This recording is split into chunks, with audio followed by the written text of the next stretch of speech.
नमस्कार, आप देख रहे हैं न्यू इंडिया लाइव और आपके साथ मैं हूं सलोनी शिवा। नजर डालेंगे आज के हम खबरों पर। पाकिस्तान के पूर्व पीएम नवाज शरीफ के दामाद और पाकिस्तान मुस्लिम लीग के नेता कैप्टन सफदर ने एक रैली को संबोधित करते हुए खुलेआम भारत और इजराइल के खिलाफ जहर उगला है और मुस्लिमों को गजवाए हिंद के लिए तैयार रहने को कहा है। इसके साथ ही सफदर ने इजराइल को परमाणु बम की धमकी भी दी है। कैप्टन सफदर ने पेशावर में आयोजित फिलिस्तीन समर्थक रैली में यह भड़काऊ बयान दिया है। अपने संबोधन के दौरान सफदर ने कहा कि अगर मुसलमान जिहाद नहीं करते हैं तो अपमान उनका इंतजार करता है। मुसलमान अगर जिहाद के लिए तैयार न रहे तो फिर उन्हें जिल्लत का सामना करना पड़ेगा।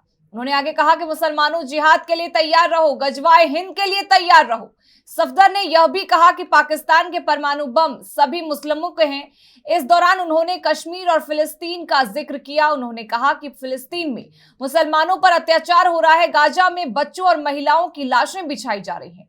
उन्होंने नवाज शरीफ के बयान का हवाला दिया जिसमें उन्होंने कश्मीर को लेकर परमाणु धमकी दी थी। सफदर ने भीड़ से आगे कहा कि जिहाद के लिए तैयार हो जाओ, आज फिलिस्तीन के लोग आपकी ओर देख रहे हैं।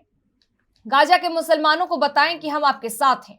कैप्टन सफदर ने जिस रैली को संबोधित करते हुए भारत और इजराइल के खिलाफ जहर उगलने का काम किया है, उस रैली का आयोजन पाकिस्तानी की कट्टरपंथी पार्टी जमीयत उलेमा इस्लाम ने गाजा में इजराइल के हमले के विरोध में आयोजित किया था।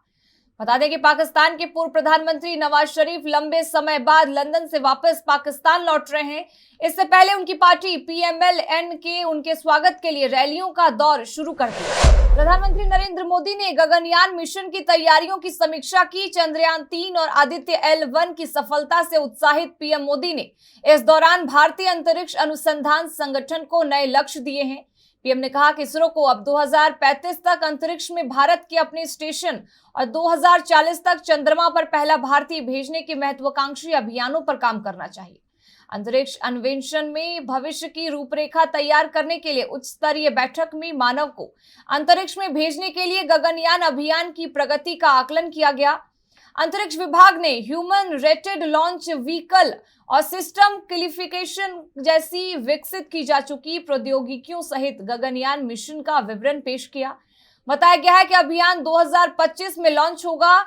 HLVM-3 के 3 अनक्रूड मिशनों सहित लगभग 20 प्रमुख परीक्षणों की योजना बनाई गई है। Crew escape system test vehicle की पहली प्रदर्शन उड़ान 21 अक्टूबर को सुबह 8 बजे निर्धारित है। पहले बताया गया था कि इंसानों को अंतरिक्ष में वर्ष 2024 के अंत में भेजा जाएगा। बैठक में इसरो प्रमुख एस सोमनाथ समेत अन्य अधिकारी मौजूद रहे। पीएम मोदी ने वैज्ञानिकों को शुक्र और मंगल सहित दूसरे ग्रहों से जुड़े मिशन भी आगे बढ़ाने का आह्वान किया। उन्होंने कहा कि भारत के पास इस क्षेत्र में विश्व की सबसे बड़ी शक्ति बनने की क्षमता है। अंतरिक्ष अन्वेषण में देश नई ऊंचाइयों छूने का प्रतिबद्ध है।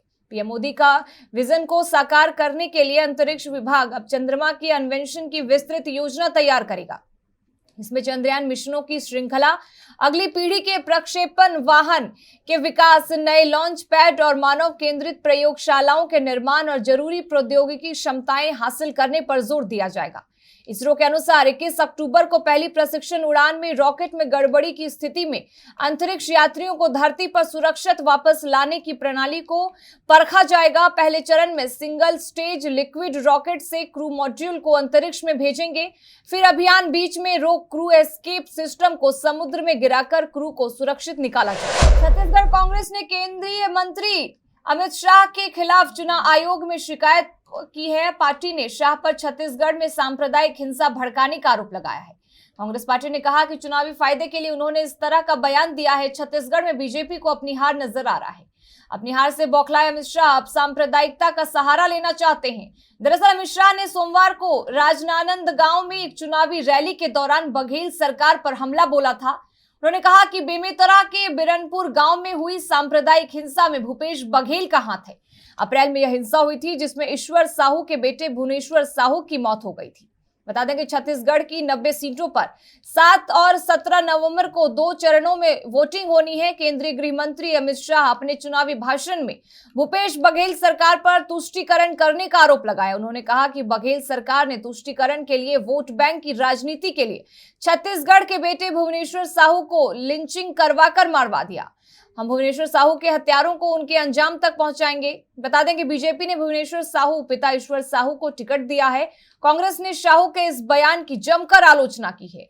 कांग्रेस ने कहा कि अमित शाह का यह बयान न केवल आपत्तिजनक है बल्कि इसका एक ही उद्देश्य है, छत्तीसगढ़ में सांप्रदायिक हिंसा भड़काना। कांग्रेस ने चुनाव आयोग से केंद्रीय गृह मंत्री अमित शाह, रमन सिंह और अरुण साव के खिलाफ कठोर कार्रवाई करने की मांग की। दिल्ली सहित देश भर के कारोबारी आने वाले शादी के सीजन के लिए एक बड़ी बिक्री करने के लिए पूरी तरह से तैयारियों में जुट गए हैं। दिवाली के तुरंत बाद शादियों का सीजन में इस बार देश के कारोबारियों को बड़े कारोबार की उम्मीद है। इस साल 23 नवंबर देव उठान एकादशी से शादियों का सीजन शुरू होकर 15 दिसंबर तक चलेगा। एक अनुमान के अनुसार कि इस अवधि के दौरान देश भर में लगभग 35 लाख शादियां संपन्न होगी, जिसमें शादी की खरीदारी और शादी से संबंधित अनेक प्रकार के सर्विस के जरिए सेवाएं लगभग 4.25 लाख करोड़ रुपए का बड़ा खर्च इस सीजन में होने की संभावना है।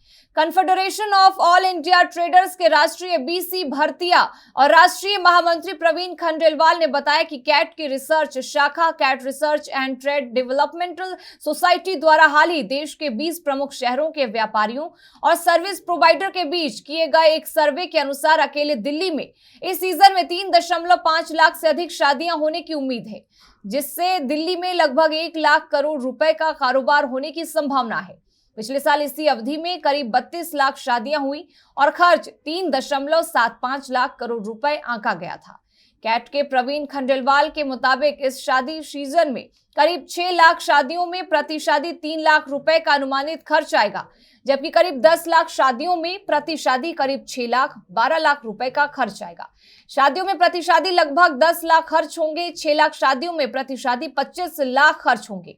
50,000 शादियों में प्रति शादी 50 लाख खर्च होंगे और 50,000 शादियां ऐसी होंगी जिनमें 1 करोड़ या उससे अधिक पैसे खर्च होंगे। कुल मिलाकर इस एक महीने में शादी के सीजन में बाजारों में शादी की खरीदारी से करीब 4.25 लाख करोड़ रुपए का प्रवाह होगा।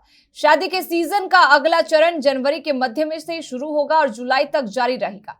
खंडेलवाल के मुताबिक शादी के सीजन से पहले घरों की मरम्मत और घरों की रंगाई पुताई का कारोबार बड़ी मात्रा में होता है। इसके अलावा आभूषण, साड़ी, लहंगा, चूनी, फर्नीचर, रेडीमेड कपड़े आदि का कारोबार होता है। जूते, शादी और ग्रीटिंग कार्ड, सूखे मेचे, मिठाइयां, फल, पूजा सामग्री, किराना, खाद्यान्न, सजावट का सामान, घर की सजावट का सामान, विद्युत उपयोगिता, इलेक्ट्रॉनिक्स और कई उपहार आइटम आदि की आमतौर पर मांग रहती है और इस साल इन सेक्टर के अलावा अन्य व्यापार में भी अच्छा कारोबार होने की उम्मीद जताई जा रही है। राष्ट्रपति द्रौपदी मुर्मू आज यानी 18 अक्टूबर को बिहार के 3 दिवसीय दौरे पर पटना पहुंचेंगी। बिहार दौरे के क्रम में वे 18 अक्टूबर को बिहार का चौथा कृषि रोड मैप लॉन्च करेंगी।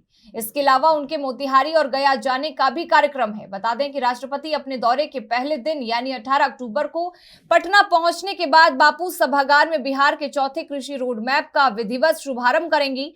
इस दिन बापू सभागार में 2000 किसान सहित स्वयं सहायता समूह की महिलाएं भी उपस्थित रहेंगी। 18 अक्टूबर को राष्ट्रपति के आगमन पर राजभवन में रात्रि भोज का आयोजन किया जा रहा है। इस भोज में प्रदेश के गणमान्य लोग हिस्सा लेंगे। इस भोज को लेकर व्यापक तैयारी की जा रही है। इसी दिन राष्ट्रपति पटना साहिब तख्त श्री हरमिंदर में मत्था टेकने भी जाएंगी। राष्ट्रपति राजभवन में रात्रि विश्राम करेंगी और 19 अक्टूबर को राष्ट्रपति मोतिहारी जाएंगी, जहां महात्मा गांधी विश्वविद्यालय के दीक्षांत समारोह में भाग लेंगी। इस दिन शाम को पटना एम्स के दीक्षांत समारोह में भी हिस्सा लेंगी। 20 अक्टूबर को वे पटना से गया जाएंगी, जहां दक्षिण बिहार केंद्रीय विश्वविद्यालय के दीक्षांत समारोह में भाग लेंगी। इस दिन उनके महाबोधि मंदिर भी जाने की संभावना है। इसके बाद गया से ही दिल्ली के लिए रवाना हो जाएंगी। राष्ट्रपति के बिहार आगमन को लेकर सुरक्षा के पुख्ता प्रबंध किए जा रहे हैं। वहीं आपको बता दें कि पटना के ट्रैफिक एसपी पूरण कुमार झा ने राष्ट्रपति द्रौपदी मुर्मू के आगमन को लेकर शहर में ट्रैफिक रूट को लेकर जानकारी दी है। राष्ट्रपति द्रौपदी मुर्मू को दौरे को लेकर शहर में रूट बदले गए हैं। आज मगर शहर में आप निकलते हैं तो रूट को पहले समझ लें ताकि परेशानी ना हो। इजराइल युद्ध का आज 12वां दिन है जब अमेरिकी राष्ट्रपति जो बाइडेन इजराइल का दौरा करने जा रहे हैं। अमेरिकी राष्ट्रपति जो बाइडेन पहले जॉर्डन जाकर किंग अब्दुल्ला सीसी अब्बास के साथ मीटिंग करने वाले थे, लेकिन अब राष्ट्रपति बाइडेन का जॉर्डन का दौरा रद्द कर दिया गया है। राष्ट्रपति जो बाइडेन मिस्र और फिलिस्तीन के नेताओं के साथ बैठक करने वाले थे जो ओमान में आयोजित होने वाली थी, लेकिन जॉर्डन का यह दौरा अब रद्द कर दिया गया है। बैठक मिस्र के राष्ट्रपति अब्दुल फतह अल सीसी, फिलिस्तीन के प्रेसिडेंट महमूद अब्बास और जॉर्डन के किंग अब्दुल्ला के साथ होनी थी। अमेरिका से रवाना हुए बाइडेन राष्ट्रपति जो बाइडेन अमेरिका से इजराइल के दौरे के लिए रवाना हो चुके हैं। इजराइल में युद्ध के बीच राष्ट्रपति बाइडेन का वहां पहुंचना एक बड़ा मैसेज दे रहा है। अमेरिका इजरायली की जनता को यह भरोसा देना चाहता है कि बाइडेन सरकार संकट की इस घड़ी में डटकर इजराइल के साथ है। गाजा में हमास के स्वास्थ्य मंत्रालय ने बड़ा दावा करते हुए कहा है कि इजरायली सेना ने गाजा के एक अस्पताल पर हमला किया है जिसमें 500 लोगों की मौत हो गई। हालांकि इजरायल सेना ने कहा है कि यह ब्लास्ट हमास के रॉकेट के कारण ही हुई है।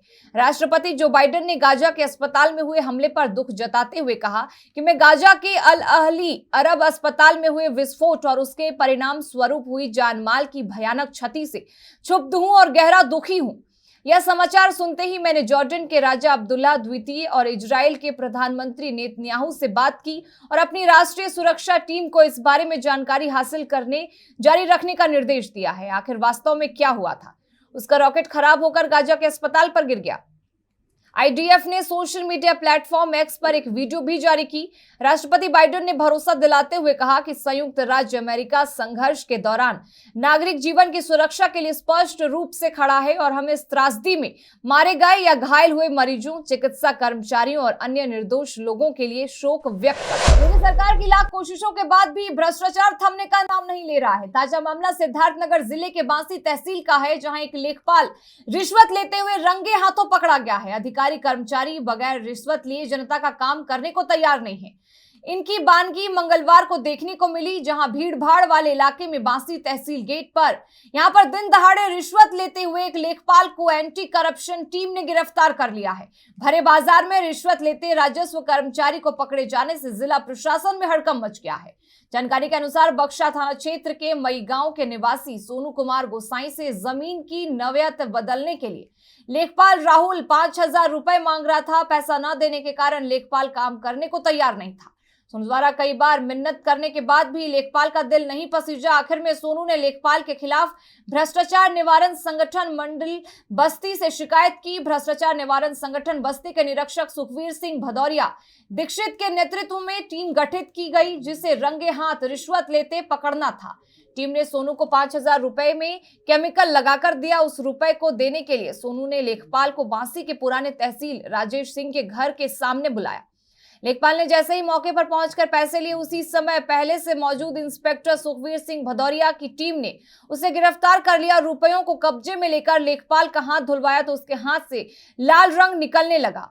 टीम लेखपाल को गिरफ्तार करके सदर कोतवाली सिद्धार्थनगर ले आई है। उसके बाद टीम उसे अपने साथ बस्ती लेकर चली गई है। एक शैलेंद्र दुबे जी हैं, ये कीड़ा परवानी बांसी के रहने वाले हैं, मिसरौलिया थाना क्षेत्र के। इन्होंने 13/10/2023 को एक प्रार्थना पत्र दिया था कि उनके पिताजी के नाम जो ज़मीन उनके पिताजी के भाई ने बेची थी, उसमें उनका नाम नहीं था खतौनी में, तो नाम सही कराने के लिए इन्होंने यहाँ अप्लाई किया था इनके पिताजी ने। उसके बाद एसडीएम साहब के लिए मार्क किया गया। एसडीएम साहब ने इनको मार्क कर दिया लेखपाल कानूनों के लिए। उनसे ये 10,000 रुपये रिश्वत मांग रहे थे। करीब 1 महीना से टहला रहे हैं उसको। फिर ये जब 13 को मेरे को शिकायत मिली तो मैंने उसकी पीटीआर जांच कराई। जांच कराने के उपरांत आज इनसे बात हुई। इनका फ़ोन आया था आरोपी को खुद ही कि कहाँ हो, पैसे दे जाओ। फिर ये आए, फिर ट्रैप किया गया। इनका नाम राहुल कुमार है, ये यहीं के रहने वाले हैं, मूल निवासी लखनऊ के हैं, इंदिरा नगर क्षेत्र के। प्रदेश की डबल इंजन की सरकार में और मंत्री ब्रजेश पाठक के विभाग के अंतर्गत छाता विधानसभा क्षेत्र के छातानगर में स्थित सामुदायिक स्वास्थ्य केंद्र की जर्जर स्वास्थ्य व्यवस्था की पोल खुलती नजर आ रही है, जहां पर मरीज सुबह से ही पर्चा बनवाने के लिए लाइन में लगे हुए हैं। पर पर्चा बनाने से लेकर डॉक्टर तक सब अस्पताल से नदारद हैं। आलम यह है कि ज्यादातर डॉक्टर के कमरे खाली पड़े हुए हैं या उन पर ताला लटका हुआ है। बुजुर्ग अपना पर्चा बनवाने के लिए खिड़की पर खड़े हैं, लेकिन पर्चा बनाने वाला भी गायब है। अगर डॉक्टर ही समय से नहीं पहुंचेंगे तो बीमार व्यक्ति का इलाज कैसे हो पाएगा? इस संबंध में लाटपुर से आई एक महिला मरीज नाम निमवती ने जानकारी देते हुए बताया कि वह अपने इलाज कराने के लिए अस्पताल में आई है, परंतु खिड़की पर पर्चा बनाने वाला और डॉक्टर कोई भी उपस्थित नहीं है। वहीं छाता से दिखाने आए बुजुर्ग छत्रपाल ने जानकारी देते हुए बताया कि वह काफी देर से वहां पर खड़े हुए हैं, परंतु ना तो डॉक्टर मिल रहे हैं और ना ही पर्चा बनाने वाला मिल रहा है। अब देखना यह होगा कि स्वास्थ्य मंत्री सामुदायिक स्वास्थ्य केंद्र पर क्या कार्रवाई करते हैं। इसके साथ फिलहाल इस बुलेटिन में बस इतना ही, लेकिन तमाम खबरों के लिए बने रहें हमारे साथ और देखते रहें न्यू इंडिया लाइव।